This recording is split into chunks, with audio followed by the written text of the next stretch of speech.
श्री श्री रविशंकर का जन्म 13 मई 1956 को हुआ था। ये एक आध्यात्मिक गुरु, एक धार्मिक नेता और आर्ट ऑफ लिविंग फाउंडेशन के संस्थापक हैं।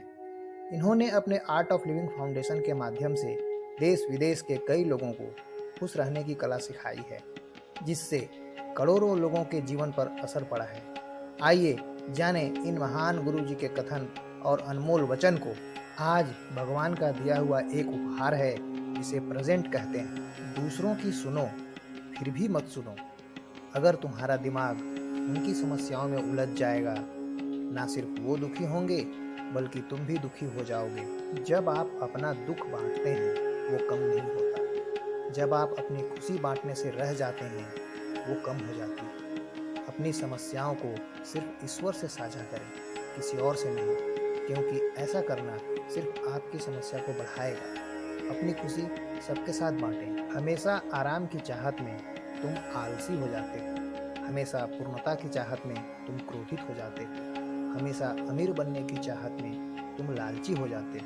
अपने कार्य के पीछे की मंशा को देखो। अक्सर तुम उस चीज के लिए नहीं जाते जो तुम्हें सच में चाहिए। अगर तुम लोगों का भला करते हो तो तुम अपनी प्रकृति की वजह से करते हो। तुम्हारा मस्तिष्क भागने की सोच रहा है और उस स्तर पर जाने का प्रयास नहीं कर रहा है जहां गुरु ले जाना चाहते हैं, तुम्हें उठाना चाहते हैं। इच्छा हमेशा मैं पर लटकती रहती है। जब हम मैं को त्याग देते हैं तब इच्छा समाप्त एवं ओझल हो जाती है। चाहत या इच्छा तब पैदा होती है जब आप खुश नहीं होते। क्या आपने देखा है, जब आप बहुत खुश होते हैं तब संतोष होता है।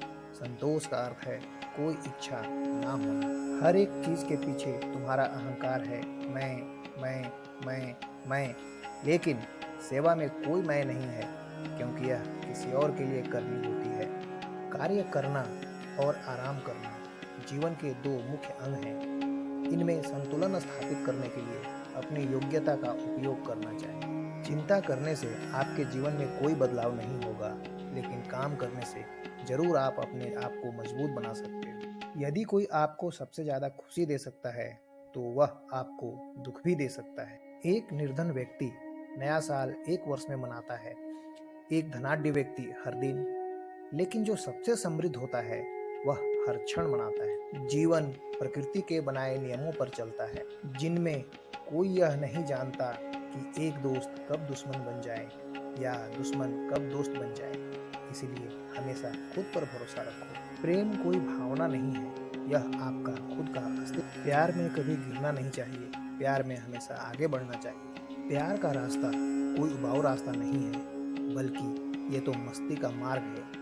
ये गाने का और नाचने का सबसे अच्छा मार्ग है। जब तुम जीवन को ही पूजा मानते हो तो प्रकृति तुम्हारी सभी इच्छाएं पूरी करती है।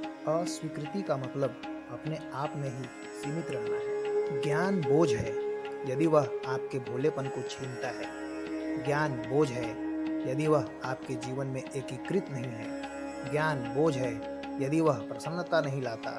ज्ञान बोझ है यदि वह आपको यह विचार देता है कि आप बुद्धिमान हैं। ज्ञान बोझ है यदि वह आपको स्वतंत्र नहीं करता।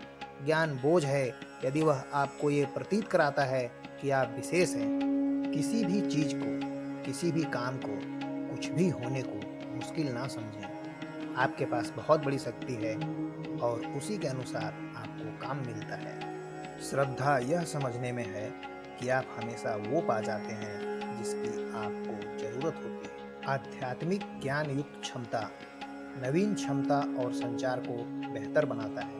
प्रेम अधूरा है और उसे अधूरा ही रहना है। यदि वह पूर्ण हो जाता है तो अनंत खोज लेता है। मेरा सपना एक हिंसा मुक्त, तनाव मुक्त दुनिया है। विफलता भविष्य की सफलता के लिए एक अच्छा उपाय है। अपनी विशिष्टता को पहचानो और सम्मान करो। कामयाबी के पीछे बेचैन न हो। अगर लक्ष्य साफ है तो थोड़ा सब्र रखना चाहिए, किस्मत तुम्हारा साथ देगी। स्वयं को क्षमा करें और दूसरों को क्षमा करें। दूसरों की गलतियों या खुद की गलतियों को चबाते न रहें। अपनी खुशी को भविष्य में किसी निर्धारित तिथि तक के लिए स्थगित मत करो। अभी खुश रहो, कल अपना ख्याल खुद रखेगा। मानव विकास के दो चरण हैं, कुछ होने से कुछ ना होना और कुछ ना होने से सब कुछ होना। यह ज्ञान दुनिया भर में योगदान और देखभाल ला सकता है। जीवन ऐसा कुछ नहीं है जिसके प्रति बहुत गंभीर रहा जाए।